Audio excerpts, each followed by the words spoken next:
بسم اللہ الرحمن الرحیم۔ السلام علیکم سامعین و ناظرین۔ احکام شریعت سلسلہ وار قسط نمبر 4 سالین کے سوالات اور ان کے جوابات دینے کے لیے حاضر خدمت ہوا ہوں۔ ہر قسم کی سوالات سالین جو کرتے ہیں انشاءاللہ تعالی قرآن و سنت اور تعلیمات صوفیہ نور بادشاہ کی روشنی میں پیش کرتا ہوں۔ آج کی سب سے پہلا سائل ہے غلام عباس ملالیوا مقیم لاہور۔ انہوں نے سوال کیا ہے کہ ہم رات 1 بجے گھر پہنچتے ہیں، تو کیا ہم رات 1 بجے صبح کی نماز پڑھ کر فارغ ہو سکتے ہیں؟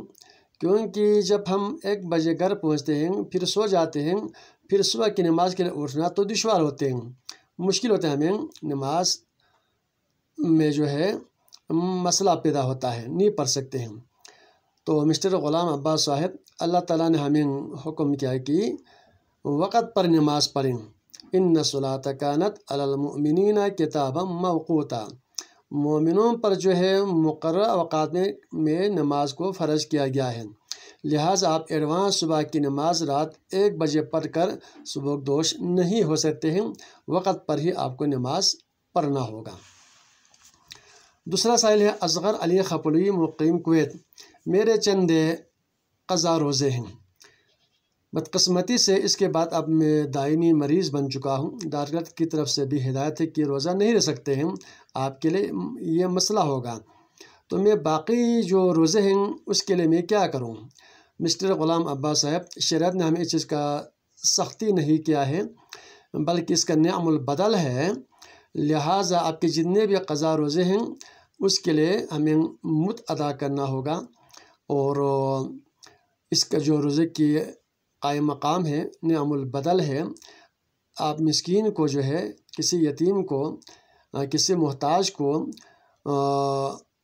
1 روزے کے عوض میں جو ہے 1 مد کی مقدار، بہتر ہے کہ آپ اس کو گھر میں لا کر جو گھر میں آپ کھانا پکاتے ہیں اس کو پیٹ بھر کر کھلائیں، تو سب سے بہتر طریقہ یہ ہے۔ اگر یہ نہیں ہو سکا تو 1 کھانے کی مقدار جو آپ سے خرچے ہوتے ہیں وہی پیسہ کسی مسکین غریب کو بھی جتنے دن ہیں اس حساب سے پیسے اس کو دیں گے مد کے نام سے، تو یہ شرعی جو ہے حکم ہے، اس کا نعم البدل ہے۔ اور آمینہ بطول خپلوی مقیم لندن، انہوں نے سوال کیا کہ ہم آن لائن کلاس لیتے ہیں دینی، تو ہم قرآن کی تفسیر بھی سنتے ہیں، مسائل بھی سنتے ہیں، کیا یہ شرعاً درست ہے کہ نہیں ہے؟ آمینہ بطول صاحبہ، علم حاصل کرنا چاہے مدرسے میں ہو، مکتب میں ہو، سکول میں ہو، علم حاصل کرنا ضروری ہے، اور اس چیز میں کوئی قباحت نہیں ہے۔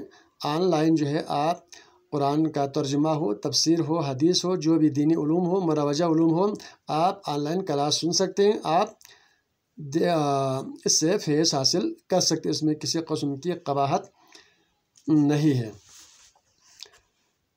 اچھا جی، حاجی یوسف حالس کردو، انہوں نے سوال کیا ہے کہ ہمارے یہاں پر جو ہے جب گھر میں کوئی والد یا والدہ کوئی فوت ہوتے ہیں تو ہم پہلے دن، تیسرے دن، 7ویں دن اور 40ویں دن اور ہر سال میں جو ہے قرآن خوانی کرتے ہیں۔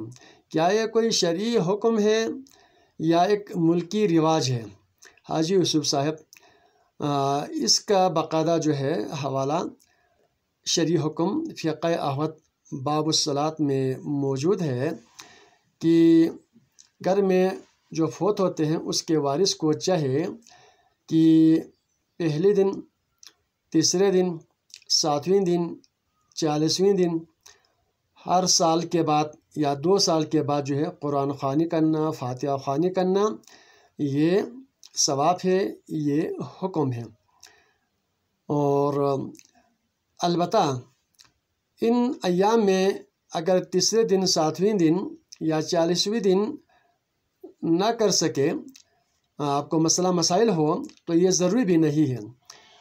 فقہ فرماتے ہیں باب الصلاۃ میں کہ فإن اتفاق، جب بھی اتفاق ہو جائے، جس دن آپ قرآن خوانی کریں گے، جس دن آپ فاتحہ خوانی کریں گے، اس کے ایصال ثواب جو ہے وہ